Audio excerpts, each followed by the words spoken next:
자, 우리 지난 시간 사도행전 10장 1절에서 16절까지를 일단 반복해야 되겠습니다. 머릿속에 그려야 되죠. 사도행전 10장 1절에서 16절까지는 크게 두 개의 에피소드가 있었어요. 첫 번째는 고넬료라고 하는 사람. 이 고넬료는 가이사랴 지방에 살던 이방인입니다. 백부장이에요. 로마 군대 장관이에요. 장교라고 해야 되겠네요. 대위급에 해당하니까 그냥 장교라고 하지요. 이 사람은 비록 이방인이지만 경건한 사람이고 유대인이 믿는 하나님을 두려워하는 사람이었어요. 그래서 기도를 많이 하는 사람이었습니다. 어느 날 오후 3시쯤에 이 사람은 유대인들이 말하는 그 천사를 만납니다. 천사를 똑똑히 봤다고 분명히 서술하고 있어요. 그리고 그 천사로부터 음성을 들어요. 그 천사의 말이 뭐냐면, 고넬료야 고넬료야, 너의 기도와 자선 행위를 하나님께서 받으셨다. 그리고 하나님께서 너를 기억하고 계신다. 욥바로 사람을 보내어 베드로라고 하는 시몬을 너희 집에 빨리 데려오너라 라는 음성을 천사로부터 듣습니다. 여기서 우리가 잠시 엿볼 수 있는 것이 한 가지가 있어요. 하나님께서는 분명히 사람을 택하신다는 거예요. 고넬료가 착해서, 고넬료가 기도를 많이 해서, 고넬료가 경건해서 일까요? 물론 그것도 없잖아 있을 수 있어요. 그러나 그것은 하나님께서 그의 기도와 그의 경건을 사용하신 것이지 그것 때문에 택했다고 하기는 어려워요. 언제부터 하나님이 그를 보고 있었는지는 모르지만 아마 그 이전부터, 고넬료가 기도라는 것을 하기 이전부터 하나님께서는 고넬료를 봐오고 계셨을 거예요.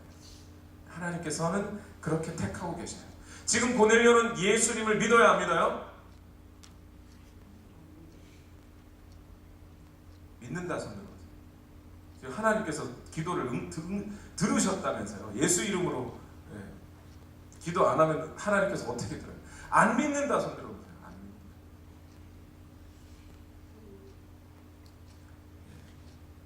아직 고넬료는 예수님의 이름을 들어보지 못했습니다. 하나님은 아는데 예수님은 몰라요. 여러분, 이런 경우가 있을 수 있습니다. 인도 아메리칸 인디언들, 인도라고 해요. 아메리칸 인디언들 선교로 가는데요. 선교지에 가서 하나님 아니야, 당신 갓을 아느냐 했더니 다 안돼요. 열심히 차 타고 선국 준비하고 장비 챙겨가지고 인디언들한테 9시간 10시간 차 끌고 가서 밤새 막 설치해놓고, 야 이제 제대로 준비했다, 몇 달 동안 준비한 거 얘들한테 펼쳐봐야지 하고 전도를 딱 나가는데 자기들도 하나님을 안 되는 거예요. 그럼 어떡하죠? 철수하고 다시 와야죠. 근데 그들이 믿는 하나님과 우리가 믿는 하나님이 다른 분이신 거죠. 그들에게, 하나님을 안다고 하는 그들에게 누구를 소개해줘야 돼요? 예수님을 소개해줘야 돼요. 그분을, 예수 그리스도를 소개해주기 위해서 우리가 가는 거죠. 오늘 고넬료도 어떤 면에서, 비록 인디언들이 믿는 것처럼 하나님을 믿은 것은 아니에요. 고넬료는 분명히 이 고넬료는 유대인의 하나님을 믿었습니다. 그 유대인의 하나님 여호와 하나님은 곧 예수 그리스도와 같은 분이신 거예요. 그것을 우리는 인정합니다. 그러나 아직 그는 예수 그리스도라고 하는 메시아라고 하는 분에 대해서는 이름을 들어보지 못했어요. 이런 상황 하에 이제 베드로가 동시에 그 무렵에 꿈을 꿉니다. 환상이에요. 이건 꿈이라기보다는 환상이에요. 그리고 그 환상 속에 주님의 음성을 듣습니다. 하늘로부터 한 큰 보자기가 하나 내려와요. 네 귀퉁이가 묶여 있어요. 그 보자기 안에는 도저히 거룩하다고 할 수 없는, 더럽다고 인정할 수밖에 없는 짐승들이 있었어요. 그 짐승들을 바라보고 있는데 하늘에서 음성이 들립니다. 베드로야, 먹어라. 베드로가 주저주저 하자 음성이 들리기를 다시 한번 이렇게 말합니다. 하나님께서 이미 깨끗하게 하신 것을 네가 속되다고 하지 마라. 그럼 무슨 얘기예요? 그럼 그 보자기 안에 있는 짐승들은 이미 깨끗한 거예요. 근데 그것을 보고 있는 베드로의 눈이 더러운 거예요. 베드로의 눈이 더러운 거예요. 그러니 네 눈을 씻어라 이 말하고 똑같은 거예요. 역시 여기서 우리가 또 엿볼 수 있는 건, 복음은 이미 모든 세상을 향하여 펼쳐지고 있어요.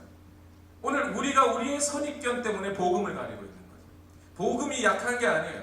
복음이 힘이 없는 게 아닙니다. 오늘날 목사님들이 강단에 서서 복음을 전할 때 있는 메시지, 성경이 전하고 있는 메시지를 그대로 전하면 되는데 자꾸 좋은 말, 멋있는 말, 재미있는 말, 감동적인 말들을 예화를 찾고 막 그렇게 전하려고 해요. 왜 그렇게 전하는 거죠? 자기도 복음을 못 믿는 거예요. 복음이 전해지면 사람이 변화된다는 사실, 복음이야말로 영혼을 구원할 수 있다는 능력을 자기가 못 믿으니까 복음은 안 전하고 딴 얘기를 하는 거예요. 자기 간증하고 자기 자랑하고 복음을 못 믿는 거예요. 엄격하게 말해서. 편견과 부정, 선입견, 거룩하고 속된 것의 어떤 차이, 이런 것은 누구에게 있어요? 실제로 그렇게 있는 것이 아니라 내게 있다. 그것을 사람들이 발견하지 못해요. 마치 뭐 같이요? 여기 하필이면 또 꼭 그 우리 성경책이 그 색깔이라고 하죠. 변 색깔. 자, 여기에 대변이 있다고 해요. 일반 사람들에게 대변은 어떤 거죠? 더러운 거예요. 그런데 과학자들에게는 뭐예요? 과학자들에게 여기 분자 덩어리예요. 그냥 분자 덩어리. 동물학자들에게는 그냥 만지는 거예요. 만져가지고 비벼보고, 야, 이게 호랑이가 똥을, 야, 오늘 호랑이가 고기를 먹어야 돼. 지푸라기를 먹었다. 똥 보니까. 뭐 이런 거죠. 과학자들에게. 실제로 그건 그냥 분자 덩어리인데 그것을 더럽게 보는 인간의 생각이 있다는 거죠. 허준의 동의보감에 보면 당뇨병에 걸린 사람은 실제로 그 오줌이 달다라고 쓰여져 있어요. 허준은 어떻게 해봤다는 거죠? 오줌을 마셔봤다는 거예요. 맛을 봤다는 거예요. 허준에게. 허준이랑 이상하게 보지 마세요. 그런데 우리가 실제로 복음 앞에 이런 선입견을 가질 때가 많다는 거죠. 마치 복음은 누구에게는 전해지면 안 되는 것 같이 들어요. 우리는 옛날에는 복음은 흑인들에게 전해지면 안 되는 건 줄 알았어요. 그렇지 않아요? 솔직하게. 기독교 안에 복음은 만민에게 평등하고 인종과 민족과 나라와 남녀 빈부를 막론하고 복음은 공평하게 전해지는 것인데도 불구하고 우리 그리스도인들이 먼저 선입견을 가졌었어요. 복음은 흑인에게는 전해지지 않는 거라고 생각했죠. 오늘날에는 특별히 어떤 사람들에게는 복음이 안 전해지는 거라고 생각해요? 동성애자들에게는 안 전해지는 거라고 생각해요. 그리고 동성애자들은 멀리하고 더럽게 여기고 멸시해야 할 사람들로 여기죠. 죄인 취급해버리죠. 그들에게 복음을 전할 생각을 하지 않습니다. 큰 우리의 실수예요. 마치 그것과 같이 베드로 역시 이방인들을 그렇게 취급하고 있었다는 거예요. 똥 보듯이. 오늘날 우리가 동성애자들을 보듯이 그렇게 보고 있었다는 거예요. 그런데 그들에게 복음이 전해져야 하는데 베드로의 머릿속에 선입견이 있는 거죠. 하나님께서는 이미 깨끗하게 해놓으셨는데 베드로의 머릿속에 똥이 들어차는 거예요. 선입견이 들어차 있는 거예요. 만약 여러분이 복음을 증거하는 일에 있어서, 복음을 전하는 일에 있어서 만약 여러분 안에서 어떤 편견이나 선입견들이 발견된다면 선언하십시오. 내 머리에 똥이 찼구나. 오직 이 땅에는 그리스도가 있는 사람과 그리스도가 없는 사람밖에 없습니다. 그리스도가 없는 곳에 그리스도를 심어내는 사람들이 그리스도인이에요. 자, 그런데 이제 사도행전 10장 1절에서부터 16절 왔고 오늘이 17절이에요. 또 벌써 막 서론이 길어지네. 큰일 났네. 서론이 길어지면 안 되는데 제가 높아심이 생겨서요. 이걸 전하고 싶은데 여러분들이 안 받아들여요. 짧게 하겠습니다. 걱정하지 마세요. 자, 오늘 본문에서는 첫 번째, 하나님의 뜻이 온 세상에 복음이 증거되어야 한다고 하는, 온 땅, 이 지구상 어디든지 하나님의 나라가 임하여야 한다고 하는 하나님의 뜻이 전달되고 이루어지는 수단. 첫 번째는 뭐였어요? 고넬료가 들은 천사의 음성이었어요. 천사의 음성을 통해 하나님의 뜻이 고넬료라고 하는 사람에게 전달이 됐어요. 베드로에게는 어떤 방법으로 더 전달이 됐어요? 환상이라고 하는 방식으로 전달이 됐어요. 그렇죠? 맞나요? 오늘은 한 가지 더, 하나님의 뜻이 이 세상에 전달되는 방식 중에 또 한 가지가 있어요. 그 한 가지를 오늘 발견해 보려고 합니다. 자, 이제 사도행전 10장 17절에서 18절을 다 같이 한번 읽어보겠습니다. 시작. 베드로가 자기가 본 환상이 대체 무슨 뜻일까 하면서 속으로 어리둥절하고 있는데 마침 고넬료가 보낸 사람들이 시몬의 집을 찾아서 문 앞에 다가섰다. 그들은 큰 소리로 베드로라는 시몬이 여기에 묵고 있는지를 묻고 있었다. 여러분, 17절에 보니까 베드로가 뭘 하고 있었어요? 자기가 본 환상이 대체 무슨 뜻일까 하면서 속으로 어리둥절하고 있었어요. 아직까지 베드로는 지금 이방인들이 자기를 초청하러 온 것을 만났어요? 못 만났어요? 못 만나고 지금 동물들을 먹으라고 하는 하나님의 음성만 들은 상태예요. 띵 한 겁니다. 고민이 생기기 시작했어요. 우리가 만약 아무 생각 없는 그냥 로봇과 같은 존재라면 하나님께서 먹어 그러면 예 그러고 먹으면 돼요.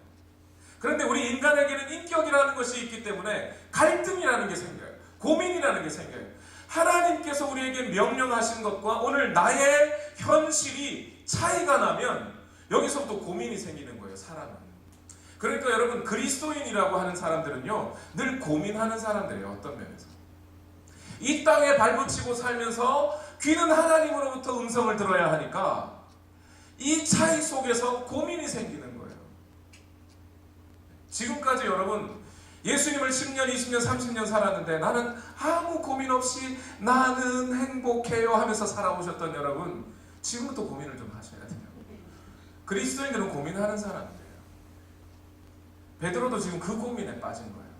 분명히 하나님께서는 저 동물들을 먹지 말라고 했는데 아니 오늘 꿈에는 하나님의 음성이 들려, 주의 음성이 들려서 이걸 먹으라고 하니 갈등인 겁니다.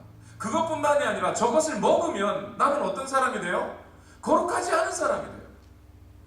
나더러 죽으라는 거예요. 지금 하나님께서 고민입니다. 예수님도 죽을 때까지 고민하셨죠. 어떤 고민이요?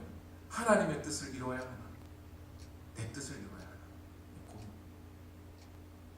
하나님, 할 수만 있다면 저 있은 자를 내게서 허락지 말아 주십시오. 내가 좀 안 마시고 싶습니다. 그러나 내 뜻대로는 마시고 하나님 뜻대로 되기를 원합니다.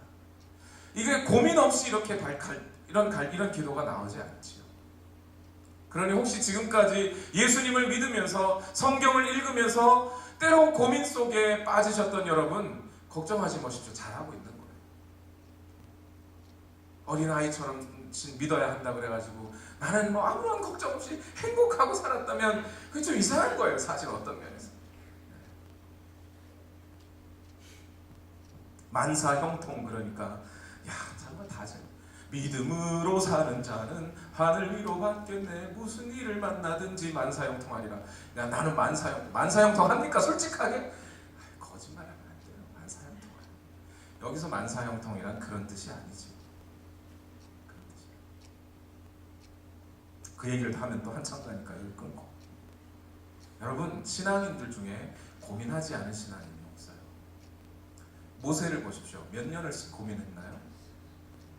정식으로 고민하기 시작했다면 아마 80인생 중에 40년 정도 고민하고 살았던 사람인 것 같아요. 그 전까지 몰랐다 치더라도. 모세의 고민은 뭡니까? 하나님이 내게 주신 위대한 사명과 나의 연약함 속의 고민이에요. 하나님이 내게 주신 사명은 이토록 큰데 나는 연약해. 하나님이 내게 주신 사명은 모든 민족을 이집트의 압제에서 벗어나게 하라는 건데 나는 입술이 부족해. 말을 할 줄 몰라요. 하나님이 내게 주신 사명은 이토록 거룩한데 나는 이렇게 죄인이. 이 속에서 갈등인 거죠. 이거 과연 내 사명이 맞는가? 하나님께서 오늘 나로 하여금 하게 하시는 일이 맞는가? 여러분, 목회자가 되겠다고 하는 사람들 중에 고민 없이 목회자가 됐다고, 나는 할렐루야 하나님께서 나를 부르셔서 오셨습니다 하는 사람들 다시 생각해 보세요. 설교자가 되겠다고 하면서 내 부족한 입술로 어떻게 내 입술에 하나님의 말씀을 담을 수 있겠습니까? 라고 고민해보지 않은 사람들은 다시 생각해봐야 돼요. 오늘 여러분들에게 주어진 사명이, 하나님께서 맡기신 사명은 그 어떤 사명이라 해도 작지가 않습니다. 단 한 명의 영혼을 구원하기 위해서 나를 오늘 이 땅에 하나님께서 서 있게 하셨다 하더라도, 내 80년, 70년, 80년 인생 중에서 단 한 명의 영혼을 위하여 그 영혼을 살려내라고 나를 오늘 여기에 두셨다 하더라도 그 사명은 작은 사명이 아니에요. 왜요? 영혼 살리려면 내가 죽어야 되는데, 내 목숨과 바꿔야 하는 거예요. 영혼 살린다는 거예요. 물론 그것도 내 목숨이 아니라 주님의 목숨이지만, 어미가 자기 생명을 쏟아붓지 않고 알을 부화하지 않습니다. 그렇죠? 그만큼 큰 사명, 위대한 거고 거룩한 것이에요. 그런데 그것을 위해서 어찌 나를 부르셨습니까 하는 이 고민 없이 신앙인들은 성장하지 않습니다. 요셉을 보세요. 요셉은 어떤 고민입니까? 하나님께서 어린 시절 내게 주셨던 그 꿈, 분명히 그 꿈이 이루어질 것이라고 믿는데 오늘 현실은 우물 속에 빠져야 돼요. 오늘 현실은 감옥에 가야 돼요. 오늘 현실은 보디발의 아내를 만나야 돼요. 오늘 현실은 그 이집트의 국내 대신으로 살면서 형과 형님들과 아버지는 저 먼 땅에 살고 있는, 그래서 가난에 찌들어 살고 가뭄 때문에 도저히 만날 수 없는 극심한 상황 속에 있어요. 어떻게 이 꿈이 이루어진단 말입니까, 하나님? 어떻게 형들의 볕달이 나를 향하여 고개를 숙일 수 있고, 어떻게 형들의 별이 나를 향하여 고개를 숙일 수 있습니까? 이 꿈이 어찌 이루어진다는 말이에요.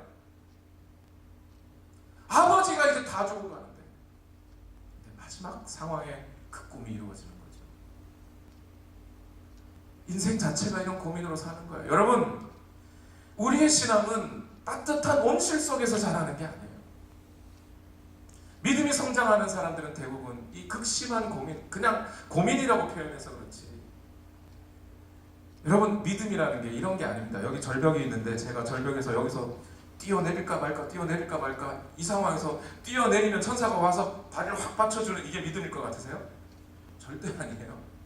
우리의 믿음은요, 여기서 뛰어내렸는데 천사가 안 받쳐줘요. 뛰어내리는 도중에 천사가 와서 싹 받쳐주는 게 아니라 뛰어내서 땅에 떨어질 때쯤 천사가 올 것 같죠? 그때도 안 와요. 땅에 쿵 떨어지는 거예요. 떨어지고 남들 같으면 다 죽었는데 나만 가까스로 목숨을 살린 상황, 눈을 뜨고 투하봤더니 아무도 나를 살려주지 않아, 아무도 나를 구해주지 않아. 바로 그때쯤 하나님, 이 세상에 도저히 믿을 게 없군요. 하나님 당신밖에 없습니다. 거기에 믿음이 자라는 거예요. 거기서. 여러분, 우리의 믿음이요, 그냥 미신앙의 삶이라고 하는 것이 그냥 그렇게 주어지는 게 아니에요. 성경 속에 보세요. 다 그렇게 살았어요. 다 그렇게 살았어요. 돈 있고 빽 있고 직장 있고 그러다가 큰 문제 만나면 사람들을 뭘 의지해요? 돈 의지하고 빽 의지합니다. 거기 먼저 찾아가요. 거기에는 믿음도 없고 신앙도 없어요. 배경부터 찾는 거예요. 그러나 오늘 우리가 아무것도 없이 완전히 내가 내 것을 주장할 수 없는, 완전히 다 모든 것이 사라진 바로 그 상태, 거기서 하나님을 붙잡는 것, 거기에 우리 믿음의 본질이 담겨 있어요. 그 상황까지 가야 우리의 믿음이 자라요. 여러분, 훌륭하고 유명한 목사님들 보세요. 믿음이 큰 목사님들 한번 보세요. 교회가 크다 작다를 떠나서 그분들 거의 다 열이면 열, 적어도 한 번쯤은 죽다 살아난 사람들입니다. 그 죽음의 한계 앞에서 하나님을 발견했기 때문에 그 믿음이 자라는 거예요. 우리 사모님들 잘 생각하셔야 돼요. 내가 결혼을 잘했는지 한번 생각을 다시 해보셔야 돼요. 목사님들만 그렇겠습니까? 우리 집사님들도 마찬가지. 언제 모세는 자기가 이집트에서 다른 이스라엘 백성들을 끌고 나올 걸 믿고 나는 이런 일을 할 거야 그러고 시작한 거예요? 그런 거 아니에요. 베드로는 지금 극심한 고민 속에 빠졌습니다. 존재 자체의 근원. 아니, 하나님께서 왜 이러시지? 하나님께서 오래 사시더니 정신이 왜 이러시는 거야 대체? 지금 내가 믿는 하나님 맞나? 라는 고민 속에 빠집니다. 바로 그때 이런 일이 벌어집니다. 사도행전 10장 19절에서 21절 다 같이 읽어봅시다. 시작.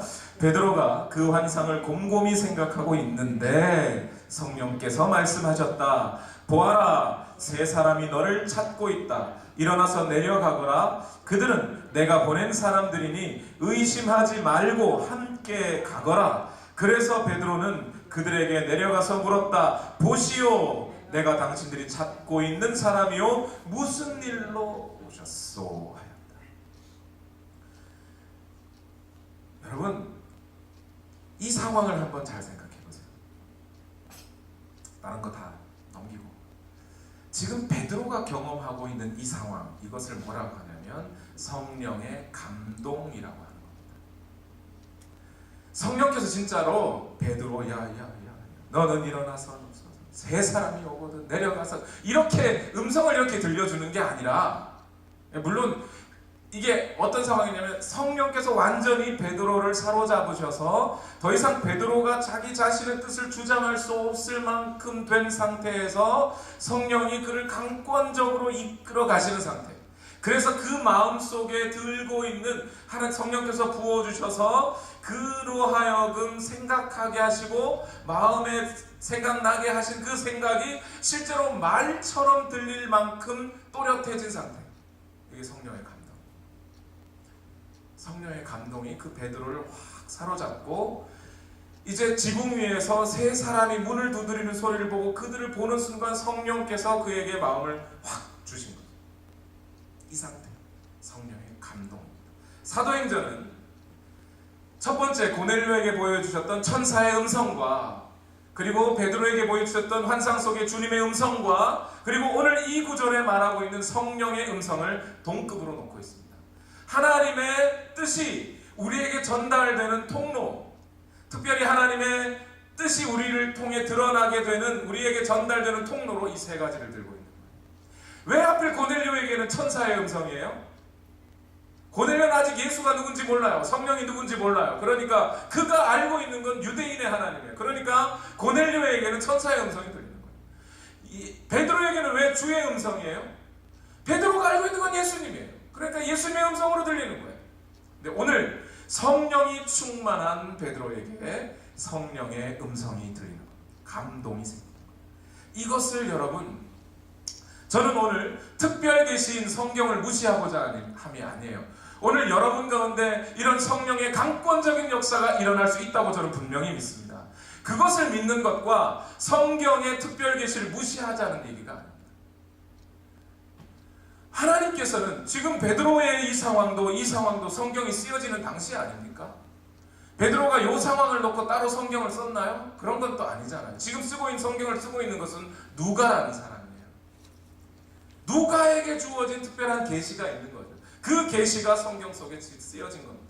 그러니까 오늘 저와 여러분의 삶에서도 비록 성경 66권은 완성되었다 하더라도 오늘 성령께서 강권적으로 역사하셔서 오늘 저와 여러분의 생각을 완전히 제어하시고 우리의 생각은 도저히 드러날 수 없는 상황에서 우리 마음속에 감동을 불어넣어 주시는 상태, 전혀 이전과는 달라진 나를 경험하게 되는 것, 마치 내가 무슨 꼭두각시가 된 것이냐, 성령에 완전히 압도당해서 이끌려지는, 감동되는 상태, 이 상태를 여러분 꼭 경험하시기를 바랍니다. 아멘을 안 하시는 거예요. 무서워서. 이게 무슨 상태냐면 아이가 글씨 쓸 때, 글씨를 배울 때 어른이 어떻게 해주죠? 손을 딱 잡고 이렇게 쓰는 거야 이렇게 해주잖아요. 마치 그 상태라는 거예요. 이것은 화물경에 빠지는 게 아니에요. 할렐루야 이런 이 상황이 아니에요. 지금 베드로는 또렷하게 그 순간 성령의 음성이 내게 들렸다는 사실을 분명히 기억해요. 몇 사람이 왔는지 알아요. 누가가 지금 이 자리에 있어요? 누가는 이 자리에 없어요. 그럼 누가가 어떻게 이 장면을 쓸 수 있어요? 베드로의 얘기를 듣고 저 쓰는 거 아닙니까? 그러니까 베드로는 분명히 이 상황을 기억하고 있어요. 정신이 혼미해진 상태가 아니에요. 오히려 성령의 강권하신 역사가 있은 이후에 베드로의 생각은 더 분명해지고 베드로의 마음은 더 선명해지게 돼 있어요.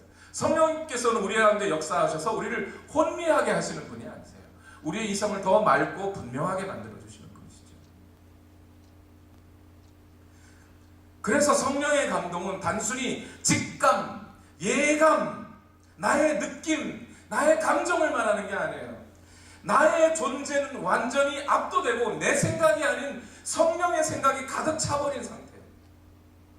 무디 목사님에 의하면 이 컵 속에 물이 가득 차서 완전히 그 공기가 빠져버리듯이 오늘 우리 안에 성령이 충만하여 내 생각은 빠져나가고 성령의 생각으로 완전히 압도되어 있는 이 상태, 이것을 성령의 감동이라고 말합니다. 누가복음 4장 1절에 예수님께서는 이런 경우를 말씀하셔요. 예수께서 성령의 충만함을 입어 요단강에서 돌아오사 광야에서 40일 동안 성령에게 이끌리시며. 예수님의 생각이 없어요? 예수님은 자기의 뜻이 없어요? 자기도 있어요. 그런데 성령으로 완전히 압도되고 충만해져서 성령이 이끄시는 대로 이끄심을 당하는 그 상태. 물론 예수님의 공생의 전체에 성령이 충만하셨습니다. 예수님의 공생의 전체에 성령의 이끄심을 받으셨습니다. 하나님의 뜻을 따라서 하셨습니다. 그러나 바로 이 기간만큼은 특별히 성령의 감동이 전폭적으로 예수 그리스도의 마음과 생각을 사로잡고 있는 상태예요. 이 상황은 똑같이 누구에게도 오늘 베드로에게도 일어나고 있어요. 누구에게도 일어날 수 있어요? 저와 여러분에게도 일어날 수 있어요. 그런데 문제는 한 가지가, 이것은 완전한 법칙이다, 성경이 말하는 명령이다, 100% 맞는 규칙이다 라고 말할 수는 없지만 바로 그러한 상태, 완전히 성령께서 그 한 사람의 전인격을 이끄시고 사로잡아가는 상태는 언제 생겨요? 기도할 때 생깁니다. 성경에 보면 기도할 때 그런 사람들이에요. 에녹도 하나님과 동행하였더라. 그래서 그 에녹을 불러 하늘로 이끌어 가신 거예요. 그 동행이라는 말이 손잡고 어디 사막도 다니고 이런 게 아니잖아요. 지금 에녹이 항상 뭐 했다는 얘기예요? 그 마음으로 항상 골방에 들어가 하나님과 교제하고 기도하고 있었단 말이에요. 하나님의 음성을 듣고 하나님께 말씀하고, 그래서 하나님과 동행하고 하나님과 계속 있는 이 상태. 야, 너 그렇게 내가 좋으면 그냥 땅에 그만 있고 나랑 같이 살자. 그래 하나님이 쏙 데리고 가시는 그런, 바로 그런 상태가 되는 거예요. 기도할 때 그래요. 베드로도 그랬고 예수님도 그랬습니다. 기도할 때 그 성령이 압도하시는 시간들이 있습니다.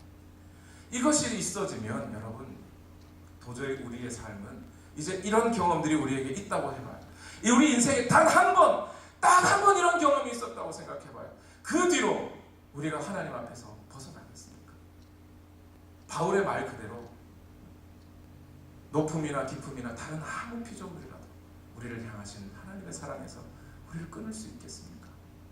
이 교리적인 얘기가 아니라, 신학적인 얘기가 아니라 오늘 우리의 현실에서 저와 여러분에게 이런 역사가 일어나기를 바랍니다. 저는 아주 잠시지만 이런 경우를 잠시라도 겪었습니다. 베드로처럼 강력하게는 아닐지 몰라도, 예수님처럼 강력하게는 아닐지 몰라도 아주 어릴 적에 이런 경우가 있었어요. 중학교 3학년 때로 기억돼요. 여름방학이 다 됐습니다. 교회에서 형님, 언니, 오빠들이 교회 봉고차 있었어요. 봉고차. 여러분 봉고 아시나요? 봉고 다음에 이스타나 다음에 스타렉스 이렇게 나왔어요. 9인승, 15인승, 12인승 밴 말이에요. 한국에서 봉고가 있었어요. 그 봉고 차를 산 지 얼마 안 됐어요. 시골교회 성도 한 40명, 50명 되는 교회에 봉고 차 하나가 웬 말입니까? 그래서 고등부 형들이랑 뭐 이렇게 갑자기 이제 시골에 내려온 청년 오빠 형님 몇 명이 이렇게 그걸 몰고 밤에 잠시 어디 이제 캠핑을 갔다 오겠다고 막 서두르고 있어요. 그럴 때 교회의 한 분이 가면 안 된다고, 니들이 지금 그거 가지고 어딜 가냐고 반대를 하시는 거예요. 근데 이분이 평소에 교회에서 그렇게 인기가 없는 분이세요. 맨날 사람들에게 욕을 먹어요. 바른 소리 딱딱 하니까 싫어요, 사람들이. 저도 싫었어요. 화가 엄청 났고 결국 막 티격태격 하다가 마당에서 고함도 지르고, 뭐 때문에? 봉고차 하나 끌고 나가는 거, 그거 하나 때문에 교회가 고함 지르고 막 역사에. 아휴, 저도 같이 화냈죠 사실. 근데 그 순간 제 인격적으로는 도저히 판단할 수 없는 일들이 생겼습니다. 제 마음에 이건 기도해야 된다. 이건 기도해야 된다. 그 순간 왜 기도해야 된다는 생각이 생겼는지 저는 모르겠습니다. 다들 막 소리 지르고 고함 지르고 하다가 에이 나 기도하러 갈 거야 그러고 성전을 그냥 탁 튕겨져 성전 안으로 들어왔어요. 성전이 텅 비었습니다. 조용합니다. 무릎 꿇고 앉았습니다. 근데 그 순간 제가 바로 2분 전까지 가졌던 모든 나쁜 말과 행동들이 제 눈앞에 보여지기 시작합니다. 이거 정말 환상으로 봤어 엄마 이게 아니고 이게 막 적나라하게 제 마음속에 그려지는 거예요. 이게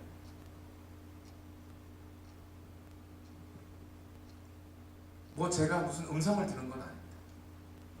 그런데 내 이동 하는 하나님의 음성이 제게 들리는 것 같아요. 네가 뭐라고 거기서 소리를 지르고 하는 거예요. 저는 이 상황이 뭘 본 게 아니에요, 여러분. 강한 감동으로 저에게 찾아오니까 그 감동이 마치 음성으로 들리는 듯. 그 자리에서 그냥 1분 만에 그냥 막 눈물이 쏟아지기 시작합니다. 막 기도했어요. 저는 한 10분 기도한 것 같은데 벌써 1시간을 기도했어요. 그렇게 앉아서. 그러고 나왔더니 저희 어머니가 마당에 기다리고 계세요. 다 갔어요. 집에 싸우다가 다 집에 갔어요. 저희 어머니가 제가 안 나오니까 기다리고 있다가 집에 가서 나오고. 그때 어머니가 이런 얘기를 합니다. 아마 오늘의 너의 경험이 너의 인생에 큰 전환점이 되지 않겠냐. 누가 시켜서 기도한 게 아니잖아요.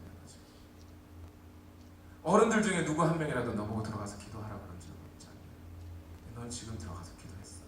네가 왜 기도했지? 제가 생각하기에 성령께서 인도하지 않으셨다면 전 거기 기도하러 갈 사람이 아니에요. 집에 가서 TV 봤죠. 욕하면서 에이 다시는 내 교회. 여러분 안에 이런 경험들이 있으시길 바랍니다. 어느 한순간 도저히 상식적으로 인간적으로는 이해할 수 없는 어떤 강한 힘이 여러분들을 불러서 하나님 앞에 무릎 꿇게 하는, 하나님의 뜻 앞에 무릎 꿇게 하는 그런 경험들이 있으시길 바랍니다. 이날의 경험 때문인지 베드로는 하나님이 그 뜻을 전해주시는 그 전달에 대해서 이렇게 얘기합니다. 베드로후서 1장 21절 말씀에 예언은 언제든지 사람의 뜻으로 낸 것이 아니요 오직 성령의 감동하심을 받은 사람들이 하나님께 받아 말한 것입니다. 예언한다는 사람들 조심해야 돼요. 자기 생각, 자기 뜻대로 말해놓고 하나님께서 이렇게 말하셨다고 무슨 무당 굿하듯이 말하는 사람들 많아요. 절대 그렇지 않습니다. 하나님께서 역사하시면 회개를 동반합니다. 하나님 성령께서 감동을 주시면 그 감동을 받은 사람의 선입견과 편견이 먼저 무너져요. 내가 잘못했구나. 내가 회개해야 되겠구나. 내가 나쁜 놈이구나. 하나님의 그 거룩하신 강력한 손길 앞에 내가 먼저 무너지는 거예요. 내가 무너지는 것을 보고 다른 사람들이 은혜를 받는 거예요. 그게 성령의 역사의 순서입니다. 그런 것 없이 나는 뻗져 있어가지고 너 그러면 안 돼. 성령께서 그렇게 말씀 안 하셨더라. 너 그러면 안 돼. 너 금식하라 그래 성령께서. 이런 거 없습니다. 그런 게 없어요. 말죽거리에 땅 사면 말도 안 되는 소리. 자, 그러할 때 성령의 감동은 기도할 때 일어납니다. 그런데 이제 사도행전 10장 22절에서 23절을 읽어보겠습니다. 다 같이 읽습니다. 시작. 그들은 베드로에게 대답하였다. 고넬료라는 백부장이 보내서 왔습니다. 그는 의로운 사람이요 하나님을 두려워하는 사람입니다. 그는 온 유대 백성에게 존경을 받고 있습니다. 그는 사람을 보내어 당신을 집으로 모셔다가 말씀을 들으라는 지시를 거룩한 천사에게서 받았습니다. 베드로는 그들을 불러들여 묻게 하였다. 이튿날 베드로는 일어나서 그들과 함께 떠났는데 욥바에 있는 신도 몇 사람도 그와 함께 갔다. 자, 여기서 이 마지막 구절 속에 두 부류의 사람이 생기죠. 하나는 고넬료의 하인과 베드로가 생깁니다. 이 두 사람 다 뭘 하고 있는 거예요? 순종이라는 것을 하고 있습니다. 고넬료의 하인들은 고넬료의 말을 듣고 순종하고 있어요. 베드로는 성령의 감동에 순종하고 있습니다. 하나님의 역사는 이렇게 순종하는 사람들을 통해서 이루어집니다. 이 원칙을 절대 여러분 잊어버리지 마십시오. 하나님의 역사는 헌신하는 사람을 통해 이루어지지 않습니다. 하나님의 역사는 똑똑한 사람이거나 부유한 사람이거나 능력이 많은 사람이거나 말재주가 많은 사람이거나 어떠한 경우를 제외하고라도 하나님의 역사는 그들을 통하여 이루어지지 않고 순종하는 사람들을 통해 이루어집니다.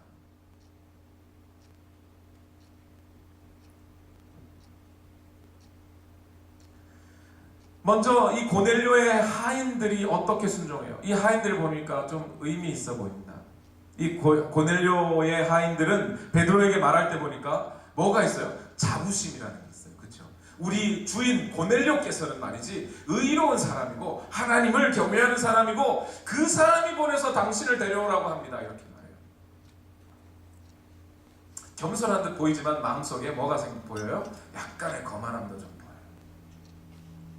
마치 사냥개가 주인의 힘을 입어 과감하게 사자를 물어오듯이. 근데 때로는 이런 순종도 필요합니다. 나쁜 것은 아니에요. 모래시계 아시죠? 모래시계에 보면, 모래시계 모르시나요? 온 대한민국 백성이 아니고 대한민국 국민의 50%는 그 모래시계 앞에 앉아서 모래시계를 봤다는 그 모래시계. 모르시는 분들도 있으시고. 한 20년 전 드라마입니다. 20년 전에 대한민국을 휩쓸었던 드라마. 그 드라마에 보면 강우석이라는 검사가 나와요. 힘들게 어려서 고학해서 공부를 하고 여러 가지 우여곡절을 겪으면서 아내와 결혼하고, 그런데 이 사람은 그 군사 독재 시절에 자기의 검사로서의 정의감을 세우기 위해서 가진 핍박을 받습니다. 고문도 받고 신문도 받고 억울하게 누명도 써요. 그러는 와중에 어떤 누명을, 어떤 뭐라 그래야 되나요? 협박을 받냐면, 이 강우석 검사가 정치인들의 비리를 자꾸 캐내고 그들을 고발하는 일들을 하다 보니까 정치인들이 깡패나 그런 나쁜 폭력배들을 시켜서 강우석을 협박합니다. 협박할 때 뭐라고 하냐면, 야, 너 부인 여기 살지? 그 부인 건드리면 어떻게 되겠냐는 식으로 협박을 해요. 그때 강우석 검사가 뭐라고 하는지 아십니까? 강우석 검사가 걱정하지 마. 난 니들이 나를 어떻게 협박해도 괜찮아. 내 아내는 내가 어떤 결정을 하든지 나를 신뢰하는 여자야. 멋있잖아요. 지금 고넬료의 부하들이 갖고 있는 신뢰가 이런 거예요. 고넬료에 대한 신뢰. 우리 선생님은 말이지, 우리 장교님은 말이지, 어떠한 결정도 옳게 내리는 분이죠 라는 그런 자부심이 있어요. 여러분의 남편에게 또는 여러분의 아내에게 이런 분들이 되시기를 바랍니다. 그런데 베드로의 순종은 여기서 조금 더 나갑니다. 고넬료의 부하들은 자기의 자랑과 자부심을 가지고 순종하는 거예요. 그러나 베드로의 순종은 자기의 존재와 자기의 생각과 자기의 자존심을 완전히 무너뜨리는 순종을 해야 되는 거죠. 이방인들과 같이 밥을 먹고 이방인들을 같이 자야 돼요. 지옥의 땔감과 같은 애들과 똥덩어리 같은 애들과 같이 자고 같이 먹어야 해요. 그걸 누가 시켰어요? 우리 하나님이 시켰어요. 마치 누구의 순종과 같아요? 예수님의 순종과 같아요. 이 십자가 내가 꼭 져야 되겠습니까? 이 땅에 사람들을 살리러 온 내가 죽어야 어떻게 살릴 수 있겠습니까? 그러나 내가 죽는 것이 하나님의 뜻이라면 죽어도 괜찮습니다 라고 순종하는 게 예수님이지 않습니까? 베드로는 아니 나에게 복음을 전하라 그래 놓고 왜 저 이방인들과 같이 먹고 자라고 하시는 겁니까? 저들과 함께 이방인들과 먹고 자서 나도 똑같이 이방인들과 더러운 사람 돼서 하나님 전한다 그러면 사람들이 좋아하겠습니다. 그래. 어떻게 내가 저들과 같이 될 수 있습니까? 그러나 하나님께서 하라고 하겠습니다. 베드로는 지금 우연히 어떤 일들이 생긴 것으로 야 신기하네 이러면서 순종하는 게 아니에요. 성령의 음성 앞에 순종하는 겁니다. 성령의 감동 앞에 순종하는 거예요. 그렇게 순종한 자에게 하나님의 뜻이 이루어지는 겁니다. 말씀을 마칩니다. 여러분, 기도와 말씀 이 두 가지를 빼놓으면 오늘 베드로의 순종은 단순히 윤리적인 말로 끝날 수밖에 없어요. 하나님이 성령께서 감동하지 않으셨다면, 하나님께서 명령하신 것이 아니라면, 베드로 그 사람 상당히 트인 사람이네, 열린 사람이네, 이방인들과 함께 먹고 자자니 이야 멋있어, 이 정도로 끝날 수 있습니다. 그러나 하나님의 뜻이 이루어지는 통로로 쓰임받기 위하여 그는 말씀을 읽고 기도하였어요. 말씀 앞에 순종하였어요. 그래서 하나님의 뜻이 이루어지는 겁니다. 이날 밤 베드로는 어떤 생각을 했을까요? 잠들었을까요? 아마 잠 못 잤을 것 같아요. 기도로 지새우지 않았을까요? 그날 낮에 있었던 그 끔찍한 보자기의 환상과 내 마음속에 있었던 동요를 베드로는 잊지 않았을 겁니다. 그러나 그는 하나님께서 교회를 새로운 물결 속으로, 새로운 사역의 방법들로 바꾸어 가고 계시다는 사실을 베드로는 분명하게 인지하고 있을 거예요. 이날 밤에 잠이 오지 않았을 겁니다. 하나님께서 지금 어떤 방법으로든 나를 하나님의 도구로 사용하고 있다는 이 사실에 부푼 꿈을 안고 그 밤을 지새우지 않았을까 싶습니다. 여러분, 오늘 이 베드로의 밤과 같은 밤이 여러분에게도 이루어지기를 바랍니다. 하나님의 그 위대한 손길과 거룩한 사역들이 오늘 여러분들의 성령의 음성을 듣는 일과 여러분들의 순종을 통해 이루어지기를 바랍니다. 기도하겠습니다.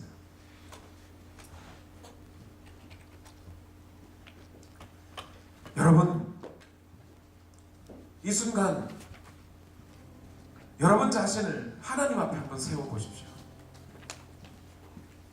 하나님께서 지금 나를 쓰고 계시려고 작정하고 계시다는 사실을 한번 생각해 보십시오. 하나님께서는 지금 나를 들어 이 땅 가운데 주의 복음이 흘러가는 통로로 사용하시고 싶으신데, 하나님께서는 지금 나를 통하여 하나님의 나라가 이루어지는 그 놀라운 역사의 도구로 나를 사용하고 싶으신데, 어찌 내 마음속에는 여전히 내 생각과 내 뜻과 내 고집과 내 주장이 강해서 하나님의 생각과 성령의 감동은 이루어질 수 없는 상태인지요? 그렇게 하나님께서는 우리를 기도하는 자로 쓰고 싶으신데 어떻게 나는 기도의 자리를 외면하고 있는지, 이 핑계 저 핑계 대면서, 육체적으로 연약하다는 핑계 대면서, 교회의 여러 가지 사역들에 내가 불만스럽다는 핑계 대면서, 저 사람 보기 싫어 교회 가기 싫다는 핑계 대면서, 어떻게 우리는 이렇게 하나님의 마음을 그토록 모르고 나를 쓰고자 하시는 하나님의 생각을 외면하고 유산시켜버리는지요? 여러분, 이제라도 우리 기도합시다. 성령이여, 내게 임하여 주셔서 내게 내 속에서 내 생각을 무너뜨려 주시고 하나님의 뜻과 하나님의 생각이 우선되게 하시고 주님께서 강권적으로 나를 사용하셔서 오늘 나를 채워주옵소서. 성령이여 임하소서.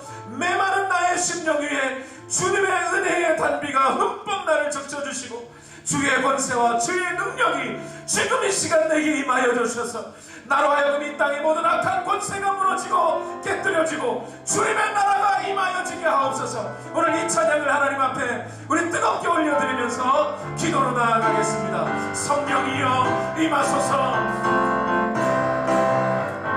성령이여 임하소서.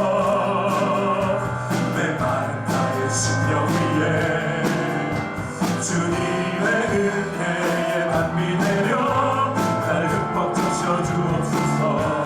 주의 권세, 내 권세, 주의 능력 지금 이 시간 임하셔서 악한 권세 모두 깨뜨리고 주님 나라 임하소서.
주여